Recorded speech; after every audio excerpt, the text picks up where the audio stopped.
Hello everyone, welcome to YouTube channel JK tutorial.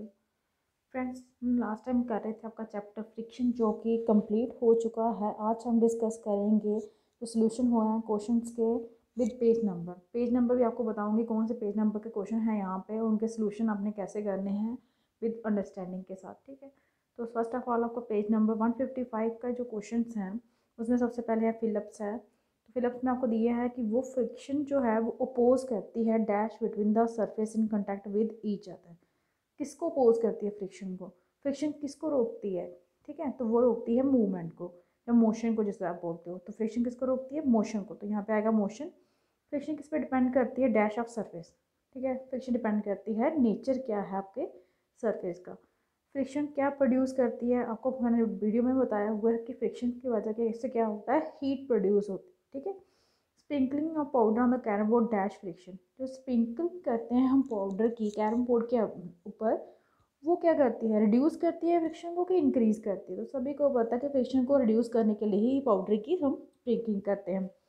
Sliding friction is dash than the static friction. Sliding friction जो कि होती है वो static friction से क्या होती है? कम होती है, ज़्यादा होती है? वो लेस होती है। ठीक है, स्टैटिक फ्रिक्शन का मतलब होता है वो फ्रिक्शन तो फिक्स हो। ठीक है, ये आपका फर्स्ट क्वेश्चन था। नेक्स्ट आपका सेकंड क्वेश्चन है, 4 चिल्ड्रन को कहा गया है अरेंज करनी है forces due to rolling static और स्लाइडिंग फ्रिक्शन के अकॉर्डिंग, और वो भी डिक्रीजिंग ऑर्डर में। तो उनकी अरेंजमेंट यहाँ पर नीचे दी गई है, आपको बताना है करेक्ट अरेंजमेंट कौन सी है। Rolling, static, sliding, rolling, sliding, static, static, sliding, rolling, sliding, static, rolling. तो इसका सी जो ऑप्शन है वो फिक्स है। डिक्रीजिंग आर्डर में बताना है, तो मतलब कहने का मतलब कि जो फोर्स प्रोड्यूस होती है स्टैटिक फ्रिक्शन से वो हाई होती है as comparison to sliding friction और as comparison to rolling friction. तो मतलब रोलिंग फ्रिक्शन के केस में फोर्स बहुत ही कम अप्लाई होती है, और सबसे ज़्यादा फोर्स कहाँ पे अप्लाई होता है? जब ऑब्जेक्ट क्या होंगे, स्टैटिक फ्रिक्शन में होंगे। क्योंकि अगर रीज़न भी दिया गया यहाँ पे कि फ्रिक्शन कब कब बहुत काम पे आती है, प्ले में कब आती है? जब इरेगुलरिटी आती हैं कि सरफेस किसी दो ऑब्जेक्ट्स के कंटेक्ट में आते हैं और जब वो इंटरलॉक होते हैं एक दूसरे के साथ। तो जो स्टैटिक फ्रिक्शन होती है वो कब प्ले करती है? जब हम ट्राई करते हैं मूव करने के लिए ऑब्जेक्ट को जो कहाँ पे हो, रेस्ट पे हो। और स्लाइडिंग फ्रिक्शन का काम कब होता है? जब ऑब्जेक्ट क्या करता है, स्लाइड करता है सरफेस कि किसी और दूसरे ऑब्जेक्ट के सरफेस के ऊपर। और स्लाइडिंग फ्रिक्शन में क्या होता है, जो टाइम गिवन दिया गया होता है इंटरलॉकिंग के लिए वो बहुत ही कम होता है, इसलिए इंटरलॉकिंग जो होती है वो स्ट्रांग नहीं होती, इसलिए जो फोर्स होती है वो लेस होती है। ठीक है, ओवरकम करने के लिए इंटरलॉकिंग। इस रीज़न के कारण ही स्लाइडिंग फ्रिक्शन जो होती है वो लेस देन किससे होती है? स्टैटिक फ्रिक्शन से। सिमिलरली जो एरिया कंटेक्ट होता है रोलिंग फ्रिक्शन में वो भी स्मॉलेस्ट होता है as comparison to sliding friction के। तो जो एरिया कॉन्टैक्ट है जो चेंज करता है, क्यों? रोलिंग होती रहती है वो ऑब्जेक्ट की। ठीक है, तो इसका कहना होता है कि रोलिंग फ्रिक्शन भी वो लेस देन किससे होगी? स्टैटिक से, और स्टैटिक किससे? स्लाइडिंग से। तो करेक्ट सीक्वेंस इसीलिए जो है हमारी सी वाली है, स्टैटिक, स्लाइडिंग एंड रोलिंग। उसके बाद थर्ड क्वेश्चन में आपको दिया है कि एलिदा क्या कर रही है? रन कर रही है अपने टॉय कार को ड्राई मार्बल के फ्लोर पे, वेट मार्बल फ्लोर पे, न्यूज़पेपर पे और टॉवल पे, जो स्प्रेड कहाँ पे फैला हुआ है? फ्लोर पे। तो जो फोर्स ऑफ फ्रिक्शन एक्ट कर रही है कार पे डिफरेंट सरफेस में, अब आपने इसको इंक्रीजिंग ऑर्डर में लिखना है। ये सेकंड का अपोजिट हो गया, तो यहाँ पे आपको ये सीक्वेंस दी गई है। अब इनमें से कौन सी सीक्वेंस आएगी? तो कहने का मतलब सबसे जो कम पहले आएगा आपका वेट मार्बल फ्लोर, फिर आएगा ड्राई मार्बल फ्लोर, फिर न्यूज़पेपर, फिर टॉवल। और इसकी एक्सप्लेनेशन भी दी गई है आपको समझने के लिए कि जो फोर्स ऑफ फ्रिक्शन है वो डिपेंड करती है नेचर कैसा सरफेस का। ये भी मैंने वीडियो में पढ़ा हुआ है। Rough the surface more is the friction. जितना सरफेस रफ होगा फ्रिक्शन उतनी ही ज़्यादा होगी। ठीक है, किनके बीच में? सरफेस के बीच में। तो रफनेस जो प्रेजेंट होती है गिवन सरफेस में उसे हम अरेंज करेंगे असेंडिंग ऑर्डर में। ठीक है, कहने का मतलब है वेट मार्बल में सबसे कम होगी, ड्राई मार्बल में, उसके बाद न्यूज़पेपर में, उसके बाद टॉवल में। तो जब हम इसे अरेंज करेंगे असेंडिंग आर्म में तो marble floor, dry marble floor, newspaper and towel, इस तरह से इनकी सीक्वेंस बनेगी। तो करेक्ट सीक्वेंस है सरफेस की जब हम अरेंज करेंगे according to increase force of friction, कहाँ पे? जो टॉय कार है उस पर, तो आएगा wet marble floor, dry marble floor, newspaper and और टॉवल, जो कहाँ पे फैला हुआ है? फ्लोर पे। क्योंकि फ्रिक्शन जितना रफ सरफेस होगा फ्रिक्शन उतनी ज़्यादा होगी। तो एज कंपेरिजन का आप देखोगे टॉवल पे फ्रिक्शन सबसे ज़्यादा है, न्यूज़पेपर पे उसके बाद कम, उसके बाद ड्राई मार्बल पेपर पे होगी और वेट मार्बल पेपर पे उस पर कम। क्योंकि वेट मार्बल जो होता है फ्लोर आपका वो कितना स्लिपरी होता है, वहाँ पर फ्रिक्शन थोड़ा ना होगी इतनी ज़्यादा। नेक्स्ट आपका फोर्थ क्वेश्चन है, suppose your writing desk is title lit a litter. आपकी एक जो राइटिंग डेस्क है उसको क्या किया है, टिल्टेड किया है थोड़ा सा, और book kept on it start slide, उसके ऊपर जो बुक रखी है उसको स्टार्ट किया स्लाइड करना, शो की है डायरेक्शन करनी है हमें फ्रिक्शनल फोर्स की जो उस पर एक्ट कर रही है। तो जब आपकी बुक स्लाइड करेगी राइटिंग डेस्क पे तो एक फ्रिक्शनल फोर्स एक्ट करेगी किस पे, बुक में और सरफेस ऑफ डेस्क पे। ठीक है, तो डायरेक्शन जो होगी फ्रिक्शनल फोर्स की वो अपोजिट होगी डायरेक्शन ऑफ इट्स मोशन। ठीक है, और एक्ट करेगी अपवर्ड डायरेक्शन में, कि उनकी बुक कहाँ पे आ रही है, डाउनवर्ड डायरेक्शन में आ रही है, जैसा कि फिगर में यहाँ पे शो किया गया है। ये देखिए आपकी बुक आ रही है, ये है आपकी बुक की फोर्स जो है वो नीचे की साइड है, और फ्रिक्शन कहाँ पे जा रही है, फ्रिक्शन फोर्स ऊपर की साइड जा रही है। नेक्स्ट आपका फिफ्थ क्वेश्चन है, आपने क्या करना है, एक बकेट लेना सोपी वाटर का, उसे फैला देना है मार्बल फ्लोर पे। ठीक है, वो क्या इजी होगा या मोर डिफ़िकल्ट होगा उस फ्लोर पे चढ़ना, और क्यों? हम मतलब एबल होते हैं वॉक करने में, क्योंकि फ्रिक्शन जो प्रेजेंट होती है हमारे फीट में और ग्राउंड में।